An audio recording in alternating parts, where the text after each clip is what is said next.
অনেকদিন পর আজকে ফারুকের সাথে দেখা।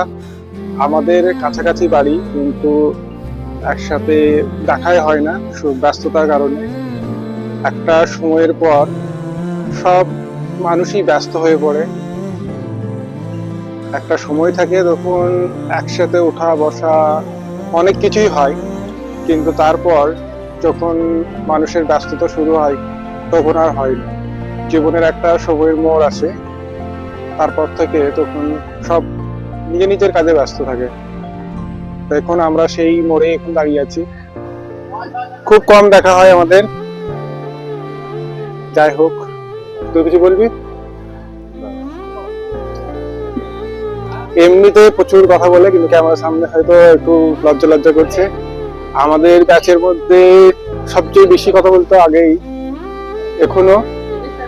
তাই এখন ক্যামেরার সামনে একটু লজ্জা লজ্জা করছে। চলো কিছু বলো তাহলে।